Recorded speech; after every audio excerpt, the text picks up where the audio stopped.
My name's Luke, and what I'm going to be doing today is I'm going to be talking to you about the health risks of excessive drinking and the recommended daily and weekly guidelines for safe drinking.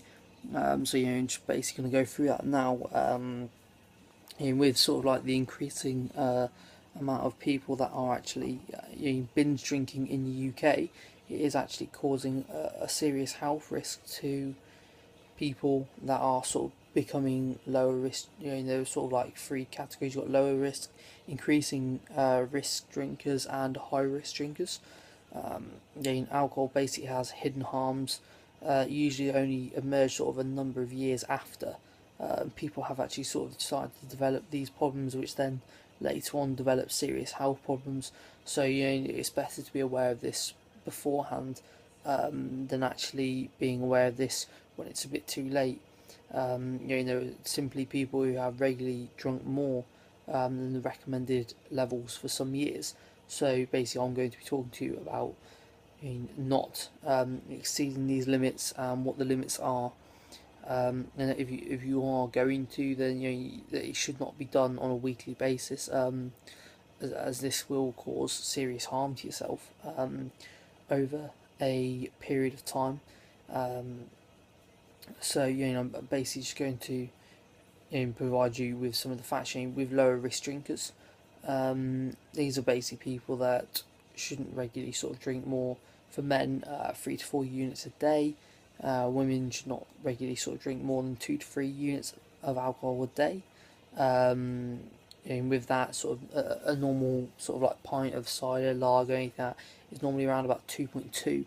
So you're looking at sort of like 1.5 units for men, and maybe just 1.5 pints, sorry, and a pint for women as well, or maybe a glass of wine is classed as 3 units, so it'd be a glass of wine for women, and maybe a glass for men, no more than that. Actually, if you are going half, that's an extra 1.5 units, and you are sort of going over the top without a bottle of wine to normally around about 9 units. Obviously, a glass, like a big wine glass, not just sort of like a shot glass or anything like that.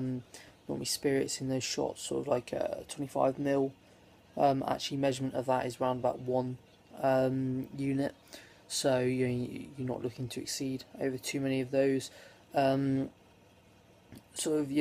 increasingly risk drinkers, you are sort of looking at men are more likely sort of 1.8 to 2.5 times likely to get cancer in the mouth, neck, and throat. Women are increasing themselves to sort of like a 1.2 to 1.7 times as likely. So not quite as high, but it is still a matter which needs to be addressed really, and which people really need to think about. Women are 1.2 more times likely to get breast cancer. As you're thinking about this, are you really wanting to sort of provide yourself with more alcohol in your system just to put yourself at more of a risk of developing these serious illnesses such as these? Men are basically twice as likely to develop liver cirrhosis, and women are very close to that as being 1.7 times as likely. Men can also become sort of 1.8 times as likely to develop high blood pressure. This can lead to all kinds of things such as heart disease, heart attack, stroke, and women are 1.3 times as likely to develop that as well. Going on from increasing risk drinkers to actual high risk drinkers.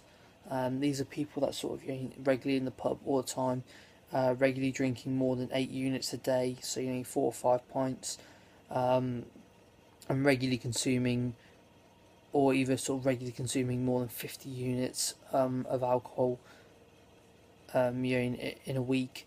For women, this is sort of women that are regularly drinking 6 units a day, or 35 units in 1 week. Again, alcohol affects the whole body and can play a role in numerous medical conditions.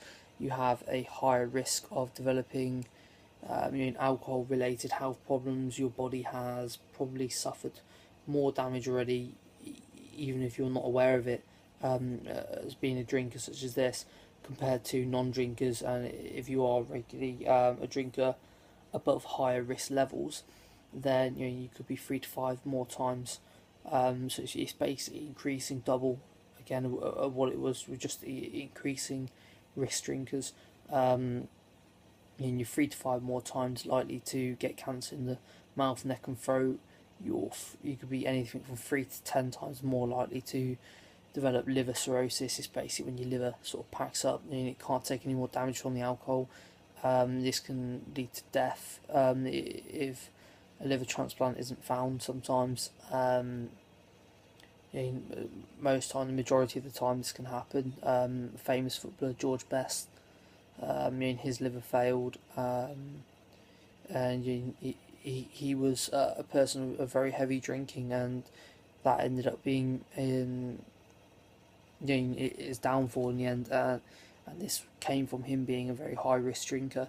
Men are also sort of have 4 times more risk of developing a high blood pressure, where women are at least twice as likely to develop it as well. That's sort of like another problem as well. And you could be twice as likely to have irregular heartbeat, and you can also women can also be 1.5 times as likely to develop breast cancer as well, which is obviously putting yourself at a higher risk. A few other sort of facts which can happen with binge drinking, with that and high risk of drinking. The best thing is to really sort of consult your doctor about this, as with that 1 in 3, which is sort of like 30% sexual offences happen because of binge drinking. It tends to be that 1 in 3 burglaries as well. You're drunk, it sort of affects it's not just your physical state, it affects your mental state as well, and your decision making. And sort of 1 in 2, 50% of street crimes, such as fighting, damage of property, happens generally from people that have been drinking as well. So the best tips are on sort of dealing with these factors are basically actually sort of contacting your doctor or GP, trying to drink something non-alcoholic when you go out, as Coke, or maybe just having the one. If you're going to have the 1 pint, try and drink it slowly. Always eat a good meal before you go out as well, not going out on an empty stomach. And always avoid situations where you're going to be pressured into drinking if you are trying to cut down on this, such as in parties where you that people are going to be throwing shots and drinks at you left, right, and centre. As I said, the daily guide is sort of 2 to 3 units a day for men, 3 to 4 units a day for women, 2 to 3 units a day for women, and 3 to 4 for men. If you are looking to sort of look into this into more depth and actually gain more of an interest and are serious about this and getting more tips and help, then the best place to visit is where I got this information off, which is the NHS website again, which will be able to provide you with more tips and help and support with that. But thank you very much.